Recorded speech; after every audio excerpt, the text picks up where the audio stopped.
నల దమయంతుల కథ. కర్కోటకస్య నాగస్య దమయంత్యా నలస్య చ ఋతుపర్ణస్య రాజర్షే కీర్తనం కలినాశనం. అర్జునుడు అస్త్రప్రాప్తికై ఇంద్రలోకానికి వెళ్ళినప్పుడు పాండవులు కామ్యక వనంలో నివసిస్తూ ఉండేవారు. రాజ్యము పోయినందుకు అర్జునుడు చెంతలేనందుకు వారు చాలా దుఃఖించుచుండిరి. ఒకనాడు పాండవులు ద్రౌపది రాజ్యం పోయిన విషయాన్ని గురించి ముచ్చరించుకొనిచుండిరి. ధర్మనందనుడైన యుధిష్ఠిరుడు భీమసేనునికి విషయాలను తెలుపుచుండగా మహర్షి బృహదస్థుడు తమ ఆశ్రమానికి విచ్చేయడం చూచాడు. ఆయన ఆగమనాన్ని గాంచి ధర్మరాజు ఎదురేగి స్వాగతించి ఆసనంపై కూర్చుండజేశాడు. శాస్త్రవిధులు అనుసరించి పూజించి అనంతరము విశ్రాంతి తీసుకొనిచుండగా ధర్మరాజు బృహదస్సు మహర్షికి తన కథ చెప్పుకోసాగాడు. మహాత్మా, కౌరవులు కపటబుద్ధితో నన్ను పిలిచి మోసపూరితంగా నాతో జూతమాడారు. వారి పాచికలు పారాయి. పాపమెరుగని నన్ను ఓడించి నా సర్వస్వాన్ని హరించారు. ఇంతేకాదు, నా ప్రాణప్రియమైన ద్రౌపదిని ఈడ్చి నిండు సభలో అవమానించారు. చివరికి మమ్మల్ని అడవుల పాలు చేశారు. ఓ మహర్షి, మీరే చెప్పండి, ఈ భూమి మీద నా వంటి భాగ్యహీనుడైన రాజు ఇంకెవరున్నారు? అయ్యా, నా వంటి దుఃఖితిని ఎక్కడైనా మీరు చూచారా లేక విన్నారా అని ధర్మరాజు తన హృదయగత బాధను వివరించాడు. మహర్షి బృహదస్థుడు చెప్పడం ప్రారంభించాడు. ధర్మరాజా, నా వంటి దుఃఖితుని మరొకడున్నాడా అని నీవు అడగడం ఏమీ బాగోలేదు. ఎందుకంటే నేను నీకన్నా దుఃఖితుడైన మందభాగ్యుడైన రాజుని గురించి ఎరుగుదును. ఈ వృత్తాంతము నాకు బాగా తెలుసు. నీకు ఆసక్తి ఉంటే ఆ వృత్తాంతాన్ని వినిపిస్తాను అన్నాడు. తప్పక వివరించండి అని ధర్మరాజు కోరాడు. అప్పుడు మహర్షి బృహదస్థుడి విధంగా చెప్పసాగాడు. దమయంతి స్వయంవరం వివాహం. ధర్మరాజా, నిషిధ దేశంలో వీరసేనుని కొడుకు నలుడనే ఒక రాజు ఉండేవాడు.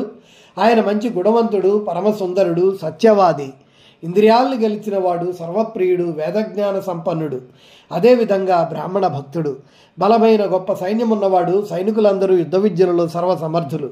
ఆయన చెప్పుకోదగ్గ వీరుడు, యుద్ధ నిపుణుడు, ఉదారుడు, ఎంతో పరాక్రమం ఉన్నవాడు, కానీ జ్యోత వ్యసనం గలవాడు. నలమహారాజు ఉన్న కాలంలోనే భీముడనే పేరు గల రాజు విదర్భ రాజ్యాన్ని పాలించేవాడు. ఆయన కూడా నలుడితో సమానమైన వాడే తప్ప తక్కువవాడు కాదు. నలుడంతా సర్వగుణ సంపన్నుడు, పరాక్రమశాలి అని పేరున్నవాడు. ఆయన దమన ఋషిని ప్రసన్నం చేసుకొని ఆయన ఇచ్చిన వరం కారణంగా 9 సంతానాన్ని పొందాడు. అందులో 3 మగపిల్లలు, ఒక అమ్మాయి. దముడు, దాంతుడు, దమనుడు అనే 3 మగపిల్లల పేర్లు కాగా అమ్మాయి పేరు దమయంతి. దమయంతి సామాన్యురాలు కాదు, సాక్షాత్తు లక్ష్మీదేవితో సమానురాలైన రూపవతి. ఆమె విశాల నేత్రములను కలిగి దేవతల్లోనూ యక్షుల్లోనూ కూడా అంత అందమైన వారు లేరు అన్నట్లుండేది. అందువల్లనే ఆ కాలంలో విదర్భ దేశం నుండి నిషధ దేశం వచ్చిన వారంతా నలుడి ముందు దమయంతి అందచందాలను గుణగణాలను పొసగుచ్చినట్లు చెప్పేవారు. అదేవిధంగా నిషధ దేశం నుండి విదర్భ దేశానికి వెళ్ళిన వారు దమయంతి ముందు నలమహారాజు యొక్క అందచందాలను గుణగణాలను అలాగే వివరించేవారు. ఆయన పవిత్ర చరిత్రను కూడా దమయంతికి తెలియజెప్పేవారు. నల దమయంతుల మధ్య పరస్పర అనురాగాలు అంకురించాయి. ఒకరోజు నలమహారాజు తన భవనంలో ఉద్యానవనంలో కొన్ని హంసలను చూచాడు. అందులో ఒక హంసను పట్టుకోగా హంస ఇలా చెప్పసాగింది. మీరు నన్ను వదిలేస్తే మేమంతా దమయంతి చెంతకు వెళ్ళి మీ గుణగణాలను వర్ణించి మరీ చెప్తాం. ఆ చెప్పడంలోనూ మిమ్మల్ని ఆమె తప్పక వరించే విధంగా చెప్పగలమని అన్నారు. అది విని నలుడు హంసను వదిలేశాడు. ఆ హంసలన్నీ రివ్వుని ఎగిరి విదర్భ దేశానికి వెళ్ళాయి. అంతే, దమయంతి చెంత ప్రత్యక్షమయ్యాయి. దమయంతి ఆ హంసల్ని చూడగానే ఎంతో ప్రసన్నురాలయ్యింది. వాటిని పట్టుకోవడానికి పరిగెత్తుతూ వెళ్ళింది. దమయంతి ఏ హంసనైతే పట్టుకోవడానికి వెళ్ళిందో ఆ హంస, ఓ దమయంతి, నిషిధ దేశంలో నలుడనే రాజున్నాడు. ఆయన అశ్వనీ కుమారుడంతటి అందగాడు, మానవుల్లో అంతటి అందచందాలు గలవాడు మరొక్కడు లేడు. ఆయన మూర్తీభవించిన మన్మధుడు. నీవే కనుక అంతటి గొప్ప వ్యక్తికి భార్యవైతే నీ జన్మ, నీ సౌందర్యం సార్థకములవుతాయి.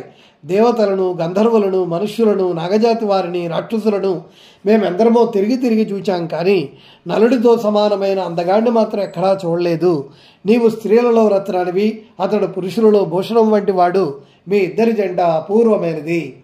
అప్పుడు దమయంతి హంస, ఇవే మాటలు నీవు నలుడితో కూడా చెప్పాలి సుమా అంది. ఆ హంస నిషిధ దేశానికి తిరిగి వెళ్ళి దమయంతి సందేశాన్ని నలుడికి చెప్పింది.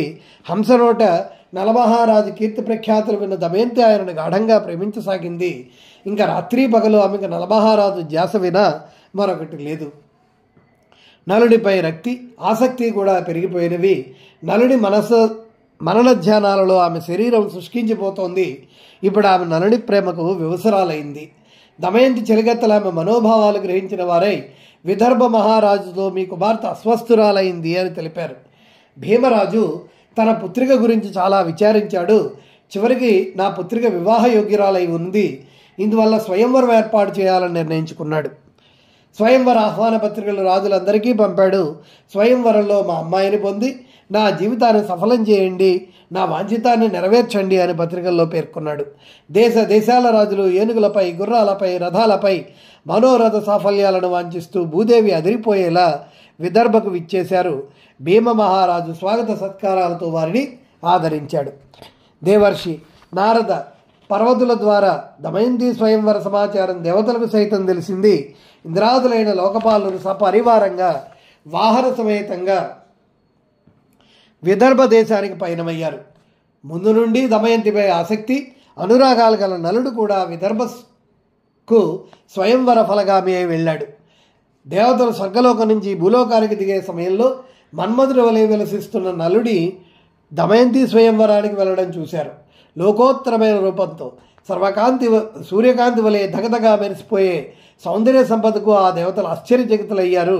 ఇంద్రాదులు తమ విమానాలను ఆకాశంలోనే ఆపి క్రిందకి దిగిన నలుతో అన్నారు కదా, నల రాజేంద్ర, మీరు గొప్ప సత్యవ్రతులు, మీరు మాకు సహాయపడే దూతగా ఉండండి.